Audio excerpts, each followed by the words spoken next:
നമസ്കാരം. എല്ലാ മാന്യ സുഹൃത്തുക്കൾക്കും സിനിമ എന്ന യൂട്യൂബ് ചാനലിൻ്റെ ഏറ്റവും പുതിയ വീഡിയോയിലേക്ക് സ്വാഗതം.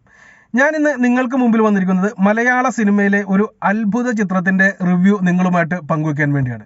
അത്ഭുത ചിത്രം എന്ന് പറഞ്ഞത് ഒട്ടും അതിശയോക്തി കൂടാതെ തന്നെയാണ് പറഞ്ഞിരിക്കുന്നത്. കാരണം അതിനുള്ള വാല്യൂ ഉള്ള ഒരു സിനിമ കണ്ടിട്ടാണ് ഞാനിപ്പോൾ നിങ്ങൾക്ക് മുന്നിൽ വന്നിരിക്കുന്നത്. മലൈക്കോട്ടെ വാലിബൻ്റെ റിവ്യൂയിലേക്ക് എല്ലാവർക്കും സ്വാഗതം. ഓക്കെ, അപ്പോൾ നമ്മൾ നേരെ വീഡിയോയിലേക്ക് കടക്കുന്നതിന് മുമ്പ് ചെറിയ ഒരു റിക്വസ്റ്റ് പറയാനുണ്ട്. നിങ്ങൾ ആദ്യമായിട്ടാണ് ഈ ചാനൽ കാണുന്നത്, അതല്ല ഇനിയും നിങ്ങൾ ഈ ചാനൽ സബ്സ്ക്രൈബ് ചെയ്യാത്ത വ്യക്തിയാണ് എന്നുണ്ടെങ്കിൽ ദയവ് ചെയ്ത് ഈ ചാനൽ ഒന്ന് സബ്സ്ക്രൈബ് ചെയ്യാൻ ശ്രമിക്കുക.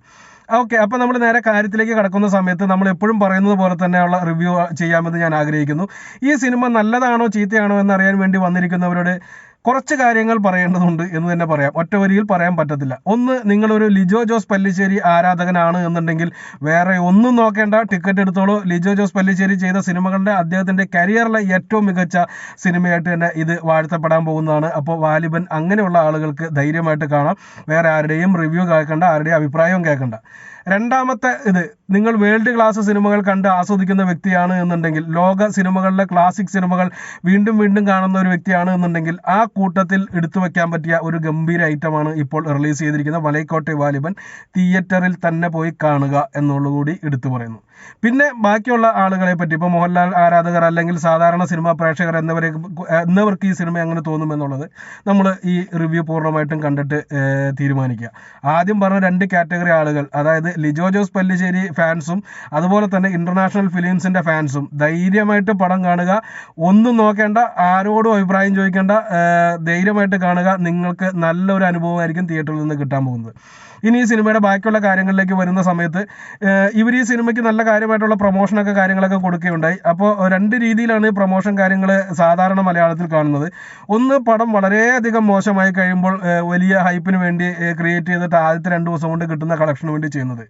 രണ്ട്, ഈ സിനിമ ജനങ്ങളിലേക്ക് എല്ലാവരിലേക്കും എത്തണം എന്നുള്ള ലക്ഷ്യത്തോടു കൂടി ചെയ്യുന്നത്. ഈ സിനിമ എല്ലാവരിലേക്കും എത്തണം എന്നുള്ള ലക്ഷ്യത്തോടു കൂടി തന്നെയാണ് ഇത്രയും വലിയ പ്രൊമോഷൻ ആ സിനിമയ്ക്ക് കൊടുത്തിരിക്കുന്നത്. കാരണം അതിനുള്ള മുതലുണ്ട്. മലയാള സിനിമയ്ക്ക് അഭിമാനിക്കാവുന്ന ഒരു ഐറ്റം തന്നെയാണ് പുറത്തോട്ട് വന്നിരിക്കുന്നത്. അതിൽ ഒരു സംശയവും വേണ്ട. വേറൊരു വലിയൊരു സർപ്രൈസ് കൂടി ഇതിനകത്ത് ഒളിപ്പിച്ചു വെച്ചിട്ടാണ് പടം തീർന്നത്. അത് നമുക്ക് റിവ്യൂവിൽ ബാക്കി വരുന്ന ഭാഗങ്ങളിലൂടെ പറയാം. എന്ത് തന്നെയാലും ഈ സിനിമയിലെ തുടക്കം തന്നെ നേരത്തെ തന്നെ കേട്ടിട്ടുണ്ടായിരുന്നു. ടിനു പാപ്പച്ചൻ്റെ ഒരു ഇൻ്റർവ്യൂവിലൊക്കെ പറയുന്നുണ്ടായിരുന്നു, മോഹൻലാലിൻ്റെ ഇൻട്രൊഡക്ഷൻ കാണുമ്പോൾ തിയേറ്റർ കിടുങ്ങുമെന്നൊക്കെ പറയുന്നുണ്ടായിരുന്നു. അത് ആ രീതിയിലുള്ള ഒരു രോമാഞ്ചിഫിക്കേഷൻ ഈ സിനിമ തന്നോ എന്ന് ചോദിച്ചാൽ ചില ഇടങ്ങളിൽ തന്നു എന്ന് മാത്രമേ എനിക്ക് പറയാനുള്ളൂ. പൂർണ്ണമായിട്ടും അങ്ങനെയുള്ളൊരു എന്താ പറയുക, ഒരു മാസ് മസാല എൻ്റർടൈൻമെൻറ്റ് എന്നുള്ള ഒരു സിനിമയൊന്നുമല്ല. നേരത്തെ പറഞ്ഞ പോലെ തന്നെ ലിജോ ജോസ് പല്ലിശ്ശേരി സിനിമയാണ്. ലിജോ ജോസ് സിനിമയിൽ മോഹൻലാൽ നായകനായിട്ട് അഭിനയിച്ചിരിക്കുന്നു എന്ന് തന്നെ പറയാനുള്ളൂ. അല്ലാതെ ഒരു മോഹൻലാൽ ഫാൻസിന് വേണ്ടിയുള്ള ഒരു എന്താ പറയുക, ഒരു ഗംഭീരമായിട്ടുള്ള തുടക്കം മുതൽ അവസാനം വരെ മല്ലയുദ്ധങ്ങളുള്ള ഒരു സിനിമയൊന്നുമല്ല. നല്ല ഒരു സബ്ജക്റ്റ്, നല്ല തീവ്രമായിട്ടുള്ള ഒരു സബ്ജക്റ്റ് എടുത്തിട്ട് അത് അതിനാവശ്യമായിട്ടുള്ള രീതിയിലൂടെ മേക്ക് ചെയ്ത് വച്ചിരിക്കുന്നു. ഫ്രെയിംസ് എന്നൊക്കെ പറഞ്ഞാൽ വേറെ ലെവൽ. അതായത് എന്താ പറയുക, അതിനെപ്പറ്റി ഫ്രെയിംസിൻ്റെ കാര്യത്തെ പറ്റി, ഈ സിനിമയിലെ ഫ്രെയിംസിനെ പറ്റി പറയുകയാണെന്നുണ്ടെങ്കിൽ നമുക്ക് മലയാളത്തിൽ ഒരു ഉദാഹരണം പറയാനില്ല, ഇന്ത്യൻ സിനിമയിൽ ഒരു ഉദാഹരണം പറയാനില്ല എന്ന് തന്നെ പറയേണ്ടിയിരിക്കുന്നു. പുറത്തുള്ള സിനിമകളുടെ റെഫറൻസ് വന്നിട്ടുണ്ട്, വളരെ കാര്യമായിട്ട് തന്നെ എനിക്കത് ഫീൽ ചെയ്തിട്ടുണ്ട്. അത് ഞാൻ വേറൊരു വീഡിയോയിൽ പറയാം. എന്ത് തന്നെയാലും കോപ്പിയടി എന്ന് പറയാൻ പറ്റത്തില്ല. കാരണം അത് യൂസ് ചെയ്തിരിക്കുന്നത് അതിൻ്റെ ആ ഒരു പശ്ചാത്തലത്തെയാണ് ഈ സിനിമ വളരെ കാര്യമായിട്ട് തന്നെ വേറൊരു പടത്തിൻ്റെ റെഫറൻസ് എടുത്തിട്ടുണ്ടെന്ന് മനസ്സിലാക്കാൻ സാധിക്കുന്നുണ്ട്. എന്ന് തന്നെയാലും അതെല്ലാം ചേർന്ന് വന്ന സമയത്ത് ഒരു വേൾഡ് ക്ലാസ് ഐറ്റമായിട്ടാണ് പുറത്ത് വന്നിരിക്കുന്നത്. മോഹൻലാലിൻ്റെ പെർഫോമൻസ് നല്ലതാണ്, ഹരീഷ് പേരാരിയുടെ പെർഫോമൻസ് നല്ലതാണ്. ഈ 2 പേരെ മാത്രമേ നമുക്ക് മോഹപരിചയം കണ്ടിട്ട് തോന്നിയിട്ടുള്ളൂ. പിന്നെ മറ്റേ ഇദ്ദേഹം വരുന്നുണ്ട്, നമ്മുടെ 1-2 കഥാപാത്രങ്ങളെ നമുക്ക് കണ്ടുപരിചയമുള്ള ആൾക്കാർ വരുന്നുണ്ട് എന്നുള്ളത് വെച്ച് കഴിഞ്ഞാൽ ഇത്രയും വലിയൊരു സിനിമയിൽ ഇത്രയധികം ആൾക്കാരുള്ളവരെല്ലാവരും തന്നെ പുതുമുഖങ്ങൾ എന്ന് പറയാവുന്നവരോ അല്ലെങ്കിൽ ആ ഒരു കഥാപാത്രത്തിന്, അവർ ചെയ്യുന്ന കഥാപാത്രത്തിനോട് ഏറ്റവും അനുയോജ്യമായിട്ടുള്ള ഫേസ് ഉള്ളവരോ ശാരീരിക ഘടനയുള്ളവരോ ആണ് ഈ സിനിമയിൽ അഭിനയിച്ചിരിക്കുന്നത്. അതായത് സിനിമയ്ക്ക് വേണ്ടി ആൾക്കാരെ തിരഞ്ഞെടുത്തിരിക്കുന്ന കാര്യങ്ങളിൽ പോലും, ഓരോ ചെറിയ ആർട്ടിസ്റ്റുകളുടെ കാര്യങ്ങളിൽ പോലും ലിജോ ജോസ് പല്ലിശ്ശേരിയുടെ കൃത്യമായിട്ടുള്ള കാഴ്ചപ്പാട് നമുക്ക് വ്യക്തമായിട്ട് കാണാൻ സാധിക്കും.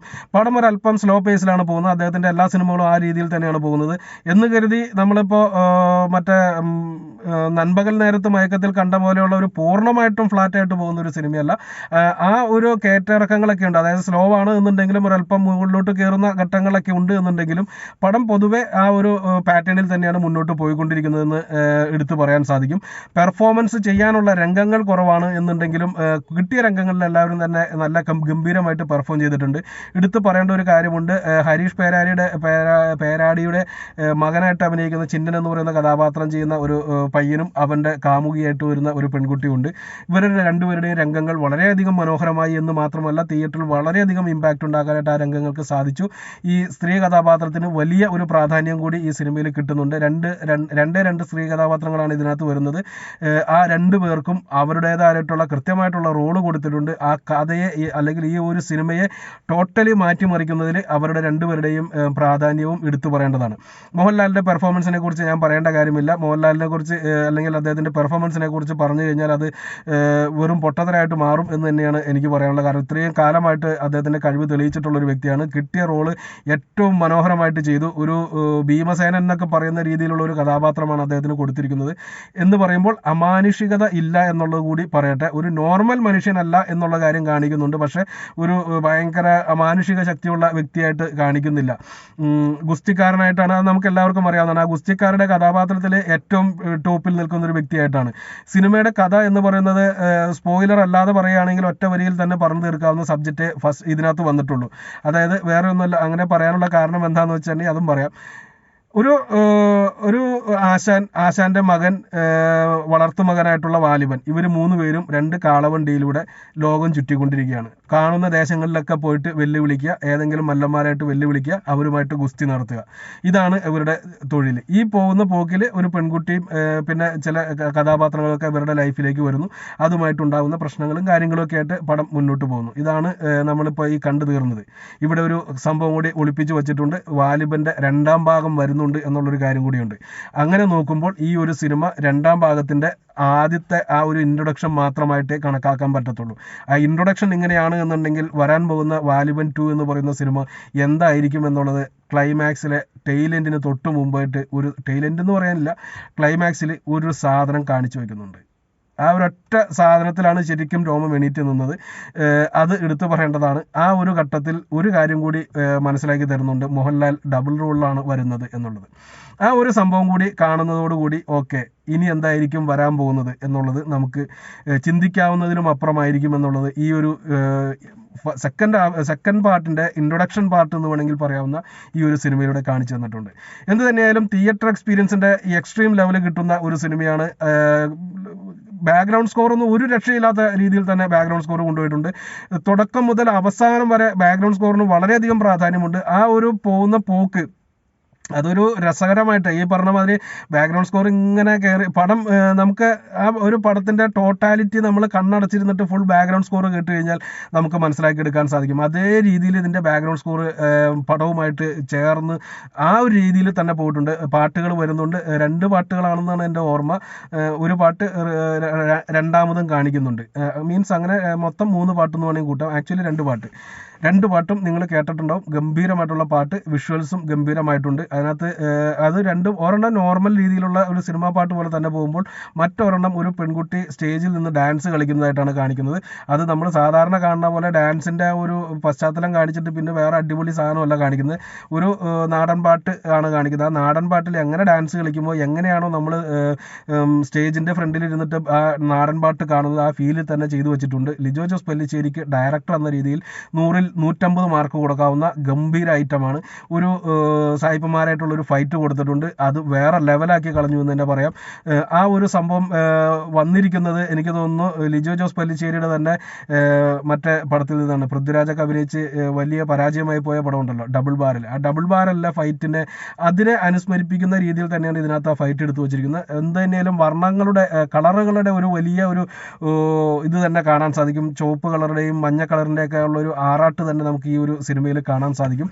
Through out Lijo Jose Pallissery cinema ഇത് ഫാൻസുകാരെ എത്ര പേർക്ക് ദഹിക്കുമെന്നോ സാധാരണക്കാരായിട്ടുള്ള ജനങ്ങൾക്ക് എത്ര ദഹിക്കുമെന്നോ എന്ന് ചോദിച്ചാൽ ഫാൻസുകാരായിട്ടുള്ള ആൾക്കാർ ഈ ഓവർ ഹൈ എക്സ്പെക്റ്റേഷൻ മൂത്ത് മറ്റേ അമാനുഷിക ശക്തിയുള്ള മോഹൻലാൽ 1000 പേര് ഇടിച്ചിടുന്നത് കാണാൻ പോയി കഴിഞ്ഞാൽ കാണാൻ സാധിക്കത്തില്ല. പകരം നല്ലൊരു സിനിമ, നല്ലൊരു ഒരു മല്ലൻ്റെ ലൈഫ് കാണിക്കുന്ന ഒരു സിനിമ, അതിനകത്ത് അത്യാവശ്യം ഫൈറ്റും കാര്യങ്ങളൊക്കെ വരുന്നു, അതുപോലെ തന്നെ ബാക്കിയുള്ള പാട്ട് കാര്യങ്ങളൊക്കെ വരുന്ന ഒരു നോർമൽ മോഹൻലാൽ സിനിമ കാണാൻ പോകുന്ന ആളുകൾക്ക്, അല്ലെങ്കിൽ ലിജോ ജോസ് പല്ലിശ്ശേരിയുടെ കാര്യങ്ങളൊക്കെ ഞാൻ നേരത്തെ പറഞ്ഞു, ബാക്കിയുള്ള ആളുകൾക്ക് ഇതേപോലുള്ള മൈൻഡോട് കൂടി പോയി കഴിഞ്ഞാൽ അവർക്ക് സന്തോഷിക്കാനുള്ള അല്ലെങ്കിൽ കണ്ടിരിക്കാനുള്ള വകുപ്പുണ്ട്. സാധാരണ ഫാമിലി ആളുകളെ സംബന്ധിച്ച് നോക്കുമ്പോൾ എനിക്ക് തോന്നുന്നു ഈ ഫാൻസുകാരേക്കാൾ കൂടുതൽ അഭിപ്രായം വരാൻ പോകുന്നത് ഫാമിലിയുടെ കയ്യിൽ നിന്നായിരിക്കും എന്നാണ്. കാരണം അവർക്ക് ഇഷ്ടപ്പെടുന്ന ഒരു സിനിമയാണ്. തീർച്ചയായിട്ടും ഞാൻ ഈ ഒരു സിനിമയ്ക്ക് പൂർണ്ണമായിട്ടും സപ്പോർട്ട് ചെയ്യുന്നു. എൻ്റെ ഒരു കാഴ്ചപ്പാടിൽ ഈ സിനിമയ്ക്ക് ഞാൻ 4 മാർക്ക് കൊടുക്കുന്നു.